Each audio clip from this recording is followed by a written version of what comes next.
live, we have 4 simple rules. Number 1, we don't discuss politics, ever. Number 2, this is not a religious channel, and while you might hear people say, God bless you, or I'm going to pray for you, or I wouldn't have gotten through this without my faith, that's fine. What's not fine is to say, my God is better than your God, or here's why you're not getting into heaven. It's not going to fly. Number 3, we believe wholeheartedly if you can't control your tongue, then you can't control your life. So while on board, there's not going to be any cursing in the live chat, period. And number 4, there is no room for mean people on the lifeboat. Because we discuss very sensitive things from people's past in our group setting, we got to protect those people. The only way they feel confident and comfortable discussing those things is in an environment that is free of trolls and mean people. So if you're a mean person or you're a troll, we're going to block you for life. And if your account happens to be less than 24 hours old, we're probably a little suspicious right from the word go. Why? Well, because there are people in this world who enjoy being cruel solely for the sake of being cruel. It's not going to fly here. But if you're here because you're trying to get sober and live your best life, then you might find that the lifeboat is just that, a lifeboat. I'm Captain Tommy Scoville, and we will see you on deck.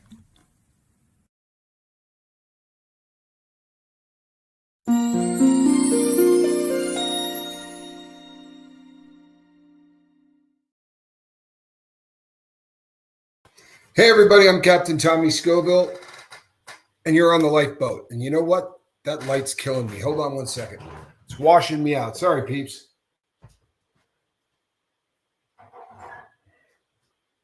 A little better? No. Bear with me. Very professional. Very professional. That's all right. We're the lifeboat. All right. Sorry about that, peeps. Tough day again, man. I'm still bouncing back from that, from the torching on the head. If you've never been bald, I'm telling you, the getting sunburn on your head is really like nothing else out there. It is, boy, oh boy, it's like you cook your brain. Actually got a little sick earlier, which is a shame because it was really good food I ate. But such is life, right? We're here. Before I get rolling and start talking about some stuff that I find fairly important, and I think you will too. Smitty, congratulations, my friend. I mean it. The feeling of being uncomfortable in your own skin is what makes drug addicts drug addicts. It makes us different than other people. We feel uncomfortable in our own skin, and it is a difficult process to work through. It's a feeling that I've known my entire life. And these days, I have a whole host of tricks. Truthfully, there's no other way to put it. I have assembled an entire bag of tricks to help me on those brief periods of time where I feel uncomfortable in my own skin. The vast majority of time, I'm comfortable being me. When I'm not, I reach out to people. And you coming here today and saying what you said is a massive, massive leap forward, whether you realize it or not. I'm not trying to put you on the spot, but I'm proud of you, brother. I really am. What coming here and saying what you said is huge. And the reason I got to say this is because you might not realize it's huge. It may just feel like, well, I'm being honest. Being honest is the start of an entirely new life. It's a start of getting everything else in the rearview mirror and really living your best life, Smitty. I'm proud of you, bud. Really, really proud of you. I mean that. People, the last few shows we've been talking about the fact that drug addicts are not treated very fairly in society. And this is something that means a great deal to me. And I think it means a great deal to a lot of you. And there are reasons that that really seem to be hammering that home. Number one, you guys know that when we do a good night video, we get 300 views. Back in the day when we only did one show a day, a really good night show, we might get 700 views, right? On a really good one. But since we split it up a couple of times a day, we lose views on each one. But I like it better because I think it gives everybody a better shot at staying sober. That said, morning videos, 120, 130 views is a good one. When we start closing in on 200, that's epic. That is a really good thing. And the number of people who have hit the subscribe button since this morning makes this one of the best days we've ever had. So I think that there's a large group of people that understand what it is I'm trying to say when I talk about the fact that addicts are people too, and we're not treated that way. plain and simple. And today I'm going to highlight a couple of things. I'm going to try not to get too wild. I'm going to try not to raise my voice and get angry. I'm going to try to do this more like a calm public speaker.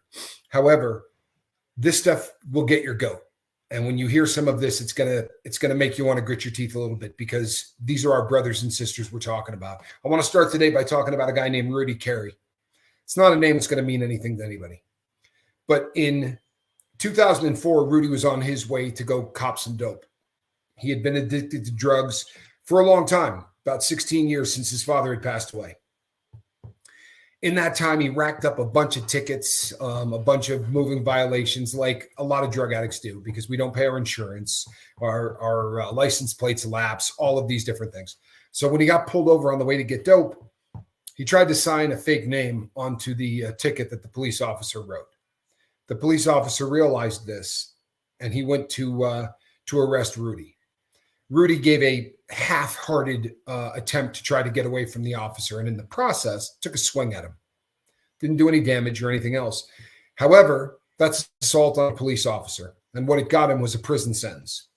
It got him sent up, for lack of a better way to put it. He went. He was 34 years old. He went to the Virginia State Prison on multiple charges, including assault and battery on a police officer. When he got out in 2007, he decided to forge a different path, using his broken past to help other people. Does that sound familiar? A lot of us start feeling that way when we get sober. We get that overwhelming desire to try to help other people, but Rudy took it to the next level. For 5 years, he worked as a drug counselor at a rehab center in Fredericksburg, juggling high caseloads and even winning a Counselor of the Year award. However, it fell apart in 2018 when the center's new owners realized that the state law banned him from being a drug counselor because of his 14-year-old criminal record. They fired him. That's not justice. How many people got screwed because they fired somebody who cared? Somebody who cared enough to be Counselor of the Year. I wish that this was a story that happened once a decade, but it's a story that happens once a day. This happens all over the United States. I told you people untold times that I hate both political parties. If we want to be honest, the right tends to be the party that really is the law and order party, and they're very tough on drugs and on people that use them. However, there were more prisons built under Bill Clinton than any other president in history. You see, there were a lot of really tough drug laws enacted while he was president, one of which decided that if you've ever been busted for a drug crime, then you can't get government assistance of any kind. This was 1996. Now, there are states that have broken away from the federal ban on this. But for how long were there people in the United States who couldn't get food stamps to feed their children because mom got caught with 4 grams of weed, or because dad got caught with a couple of grams of methamphetamine? People that's being punished for a crime twice. That's really what it is. It's not enough that the drug addict get punished for his disease, but he needs to get punished, or she needs to get punished for it again. And sadly, so do their children. And everybody here understands what this means. Sadly, the rest of the world might not. But what do you think happens to the father who can't get food stamps, who can't get any government assistance, which means his kids aren't getting Medicare? None of these things are happening. What do you think happens to that person? Do you think he lets his kids go without? Probably not. So one of two things happens. They work 3 jobs while their kids run around wearing other people's clothing through donations and through the care of others, or they step up their crime game. In the process, drug addiction gets passed down from generation to generation to generation. Now, fortunately, there are a lot of states In fact, the vast majority of states have started to get their act together in terms of doing something about this. However, there are still states that will not allow food stamps for drug felons. To this day, there are 6 of them. They are Wyoming, Alaska, Kentucky, Mississippi, Georgia, and South Carolina. To this day, you cannot get food stamps if you've ever been convicted of a drug crime. Now, there are other states that have modified the law. Okay? And those states are too many to name, but I'll just rattle off a couple. Idaho, Oregon, Nevada, Utah, Arizona, Colorado, Nebraska, North Dakota, Minnesota, Wyoming, Michigan, Indiana, Illinois, Kentucky.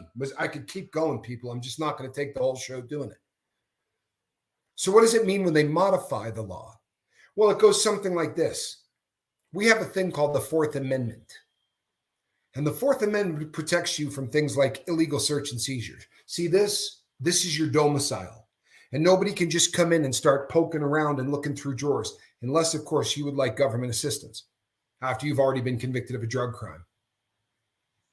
So it's not enough that you pay your debt to society.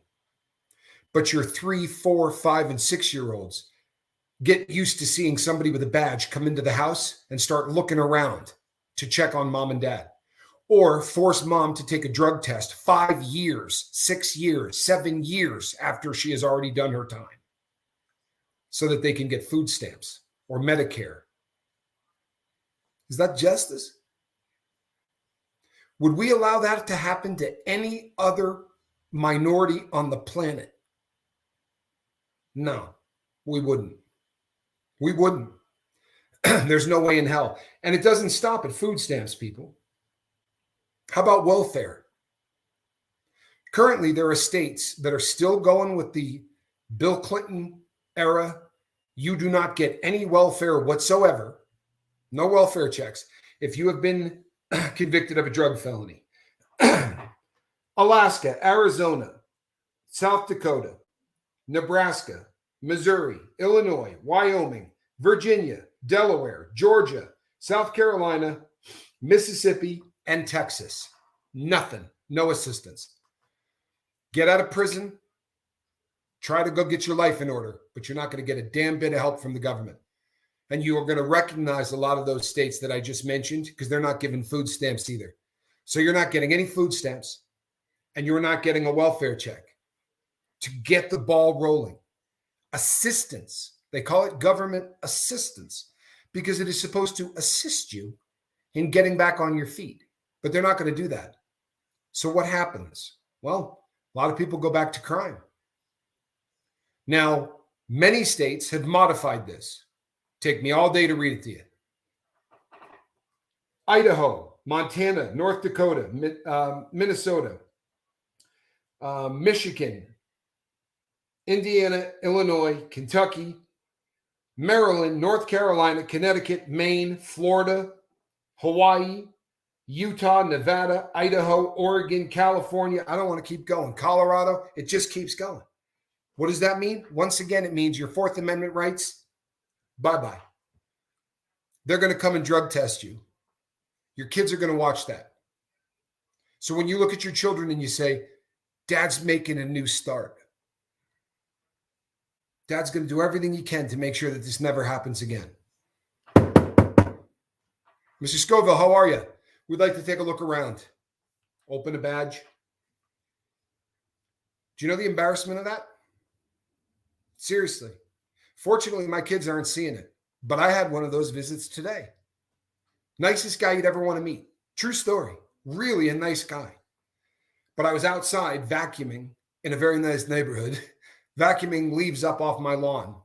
And it goes, it's a very loud device. And I was paying attention down below. And when I looked up, there was a man standing like this, holding a huge badge for anybody in the neighborhood to get a good look at. I earned that. I earned that.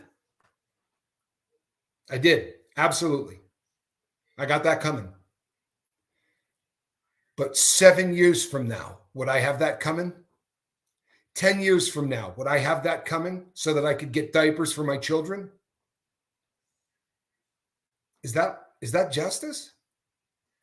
Or is that you being punished multiple times for the same crime? Is that you getting trapped in a system that you will never get out of? What happens when they show up and the person drops a drug test that's dirty? Well, a hell of a lot of these states are going to charge that person for internal possession. Now what? Well, now they can go back to prison. Now they can be taken away from their kids because they smoked a joint. Does doing drugs make you parent of the year? Of course not. But is your kid better off when they haul you off because you got a little weed in your system? Something's got to be done. I think we're all in agreement that something's got to be done.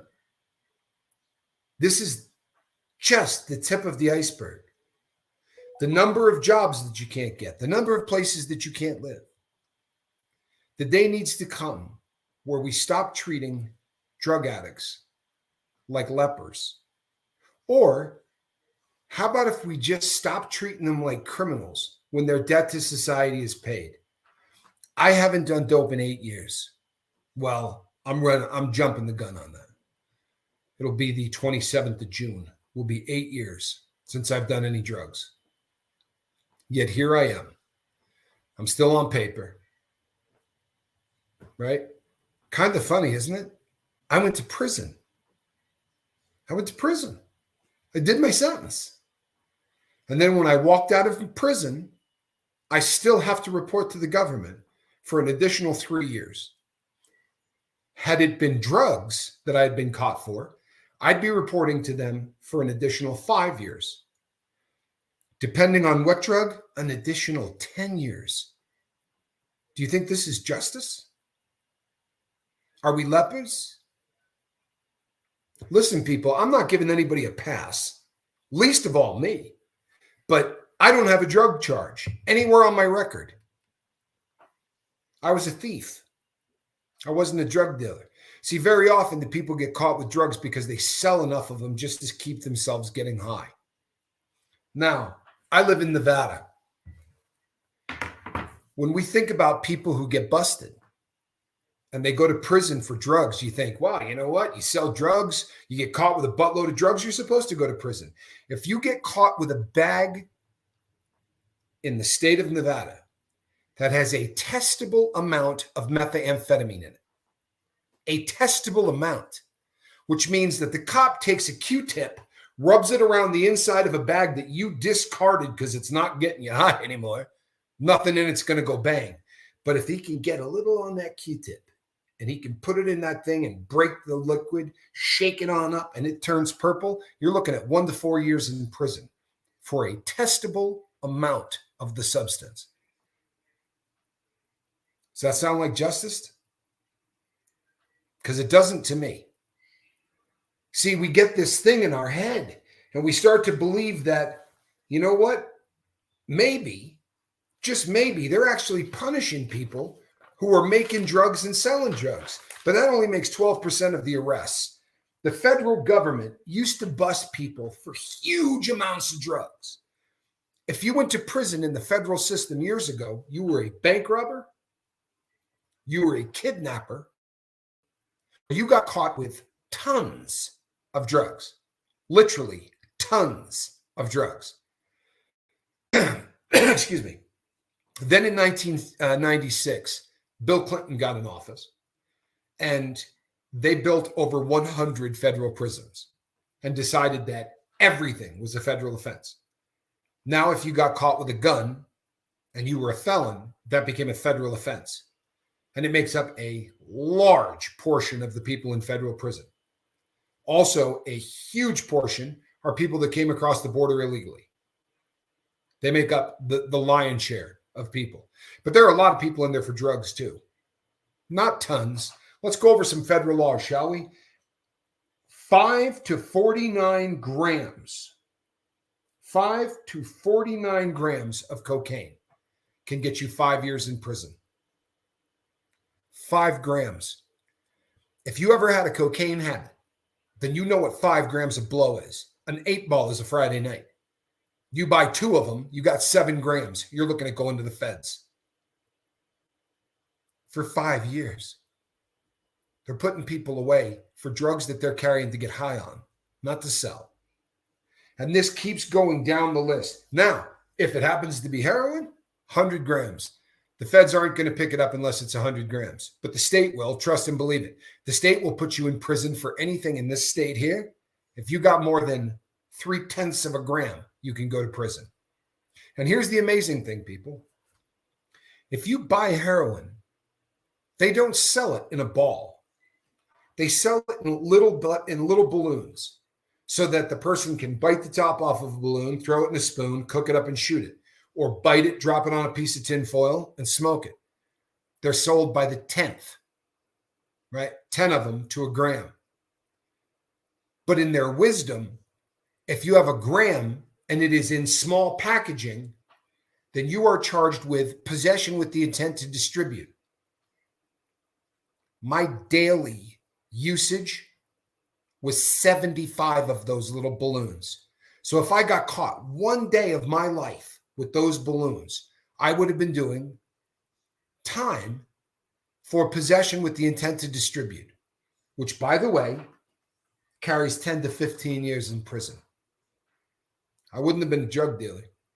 I just would have been a guy that needed that much to get through the day. This isn't right. My brother and I made a comment once, and it caused trolls all over the world to go insane, because we said, good God, if we had ever gotten caught that day, we would have been looking at 25 years. And the trolls said it had to have been something like rape or murder. No, it just would have been the number of those bags that were in my car. You see, I picked up a 4-day supply, which means I had a Ziploc bag this big, full of balloons. And had they found those, as far as they were concerned, I would have been Pablo Escobar. But I assure you, not one of those balloons was going to get sold. In fact, within 2 days, every one of those balloons would have gone into my arm. Nothing I'm proud of. And you know what, people? There are people that care about me. There are people who like me, who are saying, what are you doing? You see, drug addicts chose to be drug addicts. That's the common belief. Here's the facts. The facts are 8 out of 10 people in this country are going to try recreational drugs. And I don't just mean smoking a little grass. That number is closer to 9 out of 10. But they're going to try pills, powders. They're going to try a lot of different drugs. Many of them in college, right? But they're going to try a whole host of drugs. The difference between me and them is that I got a spot in my brain that fires when it's not supposed to. And I got a spot in my brain that doesn't fire when it should. And guess what? So do you. Every one of you. It's a disease. A lot of people don't like hearing that. It's a disease. Is it a disease of choice? You betcha. You betcha. So when we talk to kids about drugs, instead of telling them that first shot's going to kill you, if you smoke pot, it's going to give you boobs, right? All of the ridiculous stuff that we tell kids. What if we just tell them the truth? What if we tell them that a lot of people are born drug addicts? You know how many people hate that? Do you know how many people have sent me emails that said, stop saying that? It's a fact, whether you want to hear it or not. My daughter, guaranteed, is a heroin addict. Guaranteed, right? Guaranteed. Comes from a long line of it, right? Her mom was a heroin addict. Her dad was a heroin addict. Her grandfather on one side, raging alcoholic. There is addiction throughout this child's life. If she picks up heroin, snorts it, smokes it, does anything with it, she's going to become addicted to it. That fast. That fast. Now people say, I don't understand how that works. Well, let me make you understand how it works as best I can. I'm no genius, people, but I've read a hell of a lot of books. And more importantly, I've done a hell of a lot of dope. Here's what happens. Everybody on this planet goes through a period of time where they don't quite feel right. Everybody, right? Nowadays, what do? Oh, I'm going to make so many friends with this one. Well, I'm going to make friends with this one, but I don't care. Oh, I don't care. These days, a young girl goes through a period of time where she doesn't feel right in her body. So we say, well, maybe you're a boy, right? A boy goes through a period of time where he doesn't feel right in his body. Say, maybe you're a girl, right? That's cutting edge stuff these days. That's popular. And look, body dysmorphia is a real thing. I'm not making any friends with this. However, for some people, when they get to the point where they feel uncomfortable in their own skin, they outgrow it. Over a period of time, they learn coping skills. They learn communication skills. They learn all of these different methods to make them comfortable in their own skin. Or they get high and they don't need to learn all of those coping skills and all of those different methods of feeling good about who they are. Because the dope says, there you are. Woohoo! That's us. Yeah. Now you feel good. Now you feel perfect. Why doesn't that happen to some people? Well, because they're not drug addicts. They go, that was fun. That was fun. You know, I giggled. I got real hungry. Then I got a little paranoid later in the night. I don't know if this is for me, you know, or that was a hell of a lot of fun. I'm going to do that every single weekend until I get out of college. Then I'm going to get a real job and go, I'm not going to smoke that crap anymore. Doesn't that make you scratch your head? How the hell do they do that? How does somebody do cocaine every day for 14 days and then say, I'm not doing that ever again? Because they're not us. Because they're not us. It's plain and simple. That's the way it is. If you get caught breaking the law, you should be punished. You should. I've never, ever believed that you shouldn't. However, I don't think that a lot of the laws out there are just. I don't think they're just. Now, you get caught with 6 ounces of heroin, yeah, you're probably selling it. You know, there's a real good chance you're selling it. Let's make it so that 88% of the arrests for drugs are for people manufacturing and selling it. And 12% of the arrests are for people that just had a little bit too much of it. Instead of the other way around. Let's start going after the people selling this crap instead of the people doing this crap. That would help. Huh? That would change the world. It really would. Let's start taking a real hard look at what possession of a Schedule 1, 2, or 3 drug means.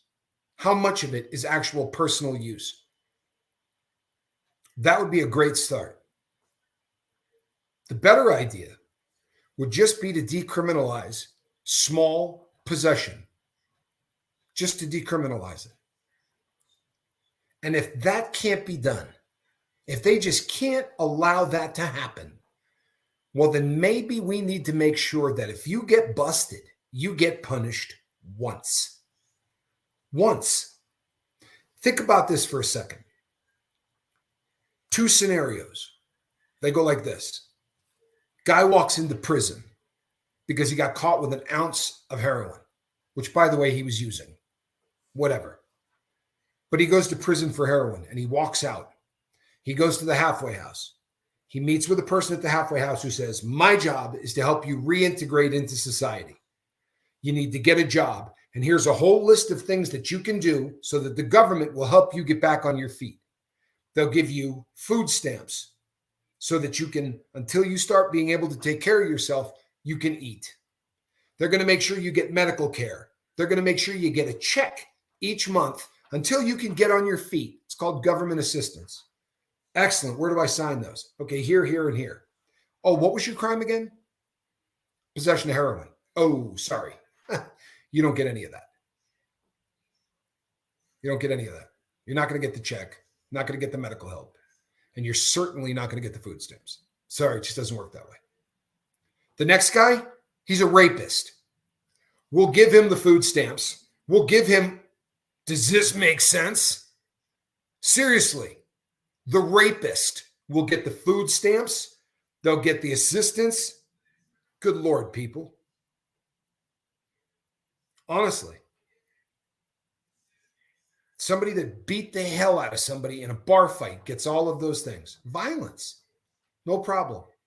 But God forbid you got a disease that makes you use a substance that you can no longer control. Now let's look at it a different way. That guy walks out of prison and they say, hey, listen, the odds are excellent that you're going to have a very difficult time getting through life without falling back into a disease that you have. There is a medical assisted treatment program that we have that we can get you in that is going to make it so that you don't desire that substance. Now, you may stay on that your entire life or you may not, but we're going to help you get on that. Do you think that works? I'm that guy. Straight up. I didn't go out and seek out this. They sought me out. They said, we looked on paper. You're not stupid. You know, you got a decent IQ. Your communication skills are great. You got a college degree. What the hell's wrong with you? This is your problem. Your problem is you have a disease. Honestly, this is what they said to me. They said, we believe if we can get you on this, that you're not going to go back and that you might be able to do great things. Do you have any idea what it felt like to have somebody sit across from me and tell me I wasn't a loser?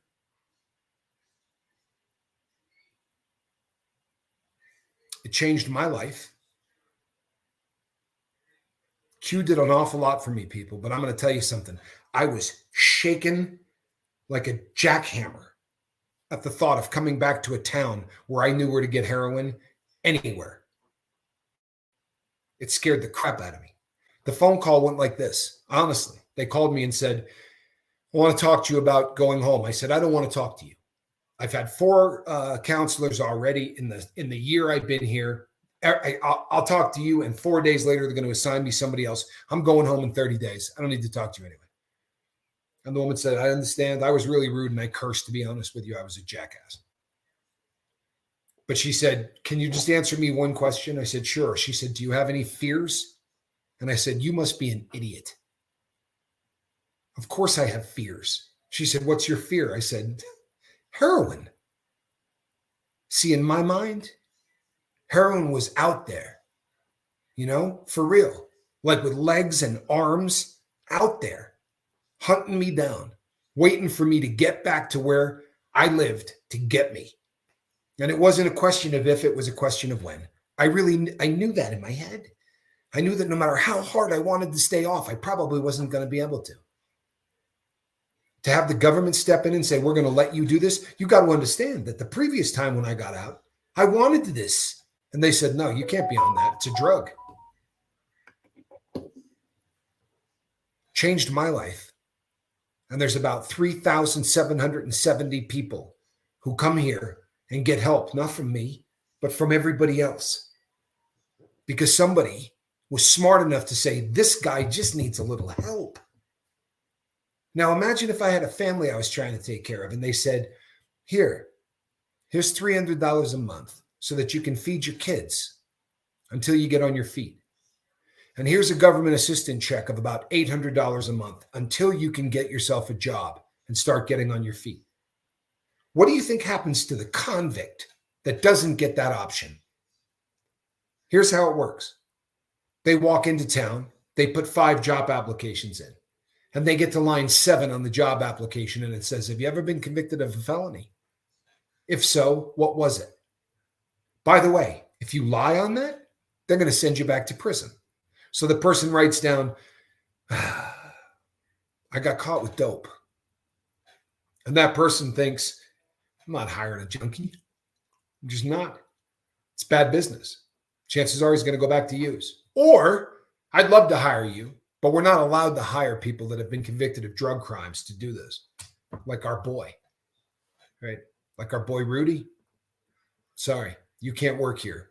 14 years ago, you got convicted of a drug crime. So you can't teach people how to get sober. Boy, that's logical as hell, isn't it? Good God. So what do you think that convict does? He says, I'm going to hit a lick. I'm going to hit a lick. I'm going to go out and I'm going to rob something. Or I'm going to get enough cash that I'm going to buy a quarter pound. I'm going to break it into dime bags and I'm going to go out into the corner and sling it. And I'm only going to do it once or twice, just enough to get the ball rolling, because no one is going to help that person. You may not like the last president. And you know what? I don't care if you do or not. But the last president was the first one in 3 decades to put something in place to give people getting out of prison a shot at getting a job. They changed a ton of all of the different ways that questions can be avoided. For real. How there are certain questions that they can't ask you anymore. And beautifully, states started saying, we're not going to penalize your 3-year-old child because you got caught with weed once. I'm not going to make it so your 6-year-old can't get food because you once got high. Because that makes the people restricting you jackasses. Seriously, they foment crime. And if you don't see that, people, honestly, then your head is buried in a place that you need to remove it from. When somebody gets out of prison, they need every chance they can get. They do. I got a job when I got out of prison at a boatyard that paid really good money. I mean it. They paid good money by any standards. For a manual labor job, I was getting paid more money than I ever dreamed was possible when I was in prison. They paid me a lot of money. And I didn't blow it. I didn't buy high tops. I didn't buy headphones. I didn't buy all of the things that people were buying. I bought crypto.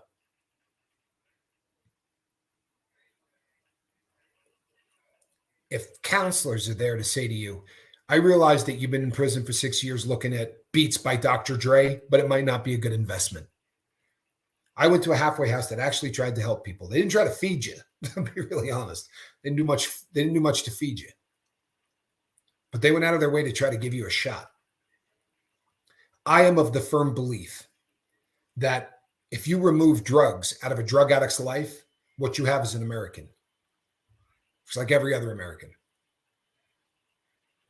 And I think if they've done their time and their debt to society is paid, then their debt to society is paid. Pretty simple concept, isn't it? However, the rest of the world doesn't seem to be catching up to that. The rest of the world likes to think that we're lepers. And I'm not going to talk about this all day. I'm not. But I wanted you to think about some of these laws because we're going to be doing some things about it here on the Lifeboat. There are going to be some websites that are going to require you to go and just sign signatures to it because we're going to get a lot of people. We're going to put a lot of signatures down so that I can shove those signatures up the files of people all over the United States and make them listen to this. We're going to speak in places that need to hear it. We're going to talk to kids about drugs so they realize that, you know what? It's a lottery. There are drugs that, if you're already a drug addict, might not destroy your life if you experiment with. Let's be really honest. If you're a drug addict and the only drug you try is weed, it's probably not the end of the world. But if you're born a drug addict and the drug you try is cocaine or crack, you could be in some trouble. A lot of it. Or if you try an opiate, you could be in some trouble. Or if you try booze, you could be in some trouble. How about if we teach kids the early signs? Because I got news for you. Let's say you get addicted. If we can get you to stop in the first, say, 3 weeks to 3 months, your odds of never going back are awesome. But we don't teach people that. There's no education process like that. That's not what we teach them. We teach them if you smoke a joint, you're going to get gynecomastia and you're going to walk around with boobs, right? If you take one pill, it's going to kill you. We teach them all of these lies so that when they watch other kids do it, they go, nah, they lied to us. They lied to us. I'll bet Fent ain't that bad. It's amazing how many kids have no idea that Fent's killing people. Think I'm kidding? Talk to some. You heard Cedar sitting here. She said, first person to talk to me about fentanyl was my dad. How the hell is that possible? How the hell is that possible? Things need to be done. Now, because One of the biggest errors that I could possibly make would be to turn this channel into nothing but this, because this channel is doing a lot of good. Again, I hate to put Smitty on the spot, but my God, what a great thing to come here and say, you know what? It's not my drug of choice, but I drank a beer today because I just felt like I'm not feeling quite right. People, if you're not feeling quite right in your skin, there are things that we talk about every single day on the boat. These are nuts and bolts stuff. Okay? Here's how it works. If you feel uncomfortable in your own skin, it is because you're a drug addict. For real. And for a long time, those drugs have made you feel normal. Now we remove the drugs from the scenario and we get that feeling where we just don't feel right, especially if we're sitting around doing nothing. So guess what? Don't sit around and do nothing. If you're staring at the same four walls and all you can think about is getting high, get the hell out of the room. Get the hell out of the building. Go outside. Get a pair of headphones. Put them on. Crank up some music. Walk around. Walk for 25 minutes. This may not sound like something that's going to make sense to you, but I'm telling you the gospel truth. That feeling of discomfort doesn't last all day unless you let it. If you buy into it, and I'm not busting you because we all did this. Everybody has done this. But if you sit and think about it, man, I feel uncomfortable. God, I feel uncomfortable. Man, do I feel uncomfortable. I'm telling you, around the holidays, it was 24 hours a day of it. 24 hours a day of it. And then I gave in and I gave in. And it happened every single holiday until I met Q, who said to me, it happens all day because you let it happen all day. When that feeling starts, there are things you got to do to make it stop. Some of it, journaling is huge. You start feeling uncomfortable in your own skin, grab a pen and a piece of paper and just let it flow. And you're going to read things afterwards that make you realize why you're uncomfortable in your own skin. You'll talk about things that happened in your past that you never realized your didn't work through. If that doesn't get it done, go for a walk, do some exercise. If that doesn't work, eat something. These are tricks. If they sound like anything else, people, the key to staying sober is a bunch of tricks, right? We know acronyms. They're used, like Mark used to say all of the time. Cliches are cliches for a damn good reason. Okay. One of the acronyms you hear all the time is hungry, angry, lonely, tired. HALT, right? HALT. If you're hungry, you're angry, you're lonely, or you're tired, you are in danger, especially if you're new to sobriety. If you're feeling uncomfortable in your own skin, there's a really good chance it's because you're hungry, angry, lonely, or tired. What do? You eat something, right? That takes care of the hungry. If you're lonely, lonely is one of the most dangerous things for addicts. And why are we lonely? Well, because society tells you you're a friggin' leper. You can't go have a conversation with a normal person. How you doing? I'm not doing good. You know, I haven't done dope in 4 or 5 weeks, and I hate life. It just feels so foreign to me. They go, get away from me. I don't want to hear that. Jeez. I mean, when I said how you doing, it was just being nice. I didn't really want to hear how you're doing. Reach out to another addict and tell them how you're feeling. And they're going to realize, they're going to go, yeah, man, I know exactly what you're going through. I know exactly what you're going through. Have you tried eating something? Have you tried getting out of the house, walking around? Why is that a big deal? Because we turn on senses. If I sit in this room and I stare at that round ring in front of me, and I got this computer in front of me and the damn cat to the right, the smells, the sights, all of my senses are going to go to sleep. Whether you realize it or not, it's exactly what's happening. Why? Because I'm staring at the same thing for an hour. My brain's not firing. It gets into this mode, right? So my senses are not doing anything unusual. Well, when your senses do something unusual, your brain has to cope with it. Do you know how your brain copes with unusual? Dopamine. True story, right? Dopamine is something that we release in our brains for novelty. Google it, right? I'm not making this stuff up. So if you're sitting and staring at the same 4 walls, how much novelty are you looking at? And you say, yeah, well, I know my neighborhood. Right, but there could be a dog walking down in the neighborhood. A Porsche 911 can drive by. You'd be like, ooh, is that a new one? A Ferrari drives by. You hear that wow noise. Birds, smells, Bombard your senses with new things to look at, to listen to smell, to feel, to taste.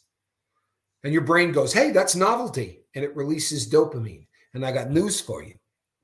Dopamine will make you feel comfortable in your own skin. You go, are you sure, Tommy? Yeah, damn right, I'm sure. That's why you do dope, because it releases dopamine. So get out of your house. Walk around. Exercise is huge. Exercise is massive. I know I use him every single day as an example, and he's probably getting sick at it. But I'm going to do it anyway. You know that Alan Ballantyne is going to have walked 150 miles this month? 150 miles. Because he gets out every single morning and he goes for a walk. And it does a lot for him. Number one, exercise releases an entire bathtub full of cool chemicals into your brain. You don't think people talk about runner's highs and things like that for no reason, do you? You go out and you walk for a half an hour and you do it at a brisk clip. And when you're done, you're going to feel different. And you're going to feel different for a while because you just released a whole bunch of cool chemicals into your brain. Let me explain this to people who have not heard this before, with very few exceptions. We have these receptors in our brains. The drug doesn't get you high per se. Some do. But for the most part, what they do is attach to a receptor.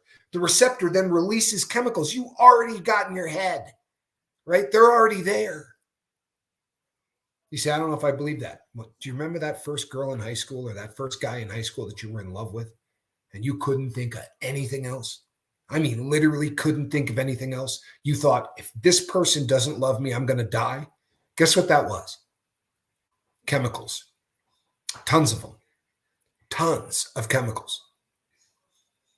You can get high without chemicals. My brother Johnny has stepped out of an airplane before while eating Carolina Reapers. He's also stepped out of an airplane with me before. But people, I used to be an extreme skier. Jump off of a 75-foot cliff with skis on and watch what happens to your brain. Watch what happens to the drugs that start flying. Am I telling you to become an extreme athlete? No. But I'm telling you to go find hobbies. Let's see. I spent 10 years getting high, and all I did was sit on the couch, play video games, do nothing, right? Stare at the same four walls, text 5 friends. That's what I did. Now I'm going to stop doing dope. I'm going to text my friends. I'm going to play video games. I'm going to stare at the same 4 walls. How long do you think you're going to make it? Because I got news for you. You're not going to.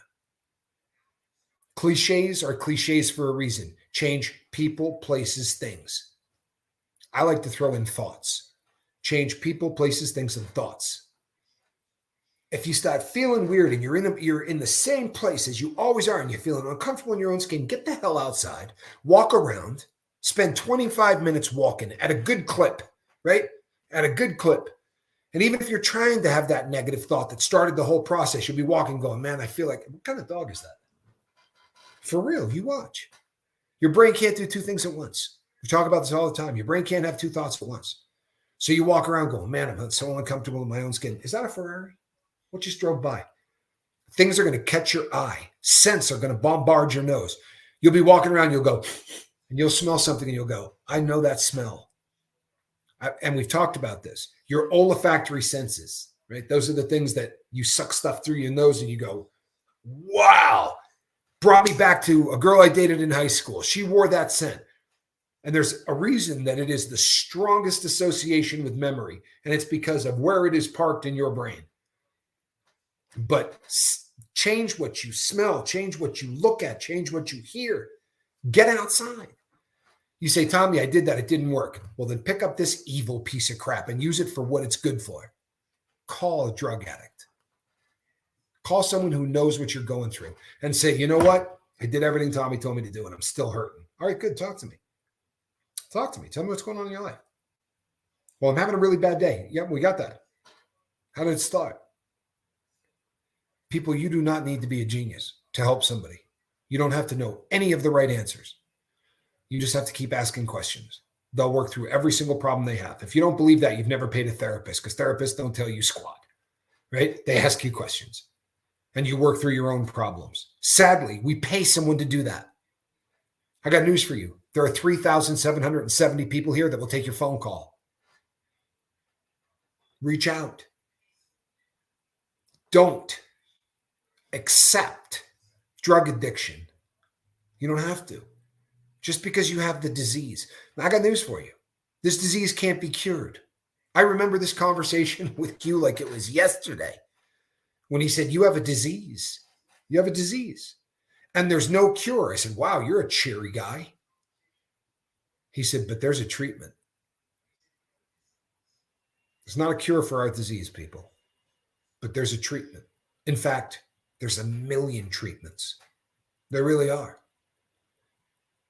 If you've been on this boat for any length of time and you're in the comment section, you read things that people write, right? You read them over and over again. You ever catch M. Hunt on a day that he's been with his kid?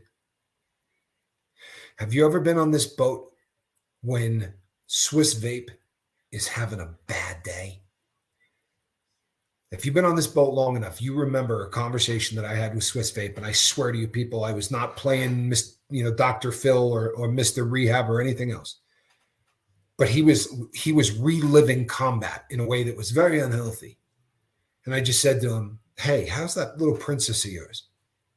And it was absolutely astounding how fast that man's life changed. Like a switch got thrown. And do you know why? Because a switch got thrown. It's exactly what happened. It wasn't endorphins. It wasn't dopamine. It was oxytocin. The love of his life. The person that makes him the happiest. I can get really pissed sometimes sitting on in front of this microphone, and I scream and I go nuts. Did you see me with my daughter? Huh? Do you see what I was like when I was with my kid? Go back and watch that video. You can get high without drugs. When Cedar's in this house, I'm flying. When Spanx Calhoun is talking to me and talking about how he's closing in on his 3rd week, I'm flying.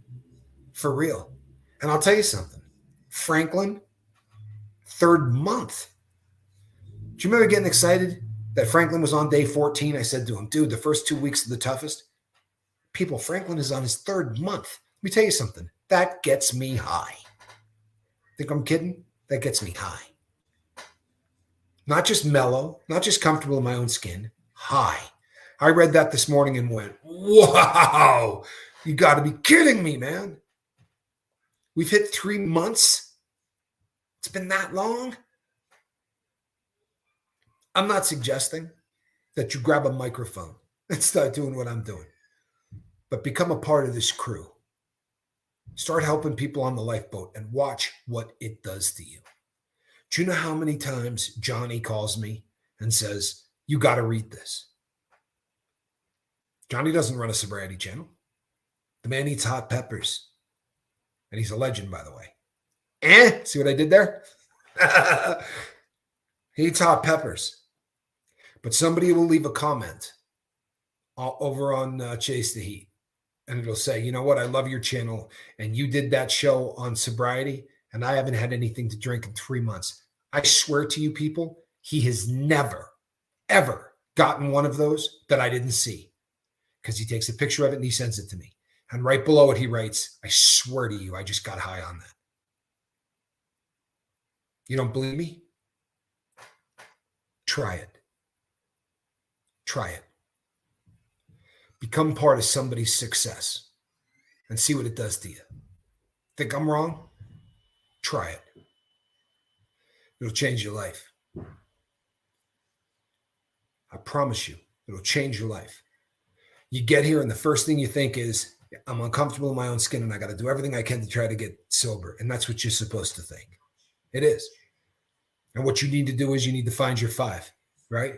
But let me tell you when your life is really going to change is when you start becoming somebody else's 5. When somebody calls you and says, I'm really thinking about getting high. I don't think I'm going to get through today. And you go, all right, I got you. I'm not mad at you. I get it. And by the time they get ready to hang up and you say, Dude, you all right? Yeah. Yeah, I'll get through the day.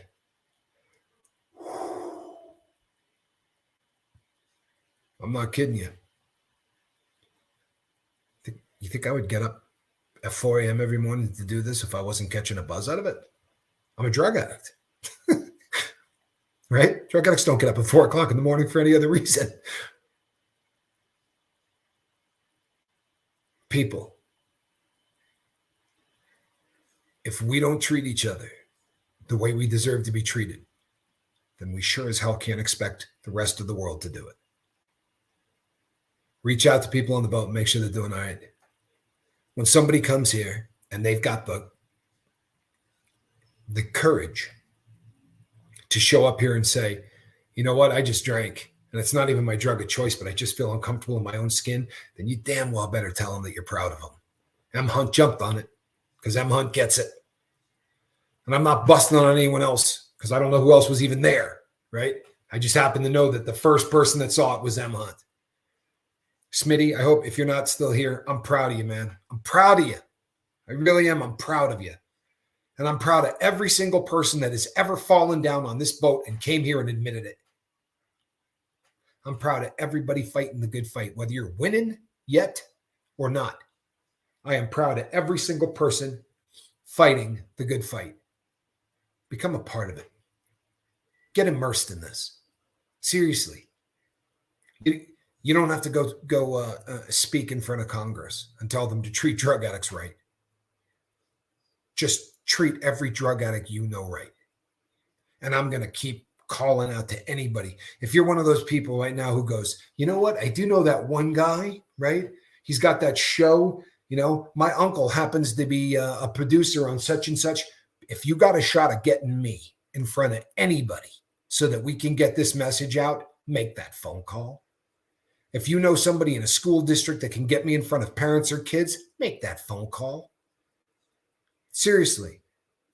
And if you can't, and if this offends anybody on the boat, I'm sorry, but I am what I am.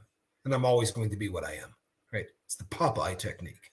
I am what I am, and that's all what I am. But I'm asking for prayers. If you're somebody that prays, pray for this, because this is a mission. Please. For real. That means a lot to me. If you're not somebody that prays, and I offended you, I apologize. Really. But you know what? As long as we're on that subject, if me saying that makes you offended, then you need to check yourself. Seriously. Because if you tell me that you're lighting candles and stomping your foot and throwing a crystal around, you're not offending me. Do whatever you do. Right? But we could use every prayer and every positive piece of energy and every great thought that we can.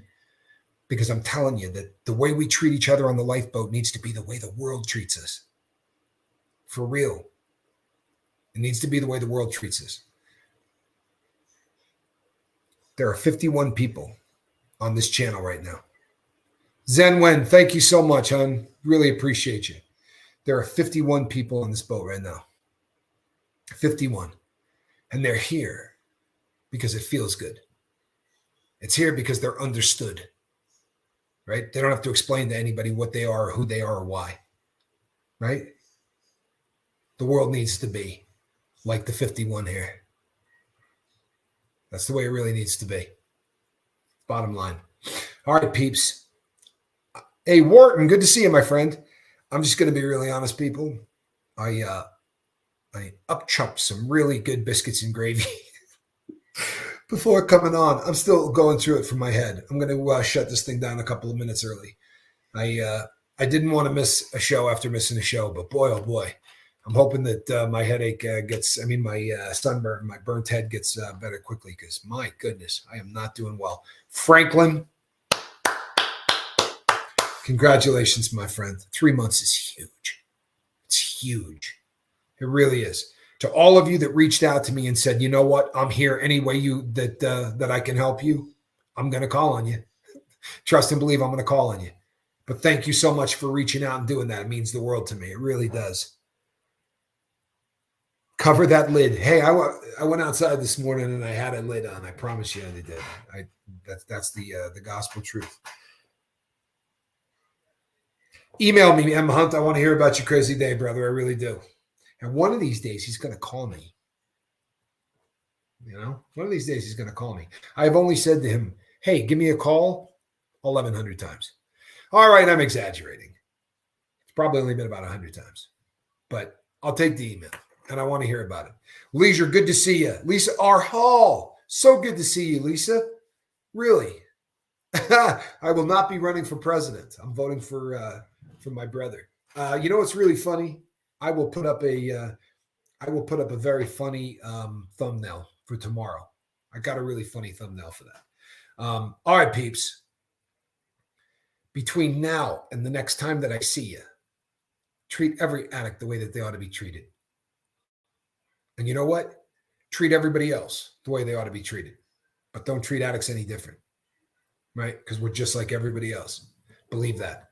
Oh, did I bother you? She just made such a terrible sound when I touched her basket. This is a cat in a basket. Right? She's a good kitty. She's very unhappy when I kiss her. I like being picked up either. All right, peeps. I'm Captain Tommy Scoville, and I will see you tomorrow morning on the deck of the lifeboat. Between now and then, you know what to do. All right? Now, let's see if I can do this right. Not very good at this, peeps. I'm not going to lie to you. Not very good at this. Let's give this a try, and we're out of here.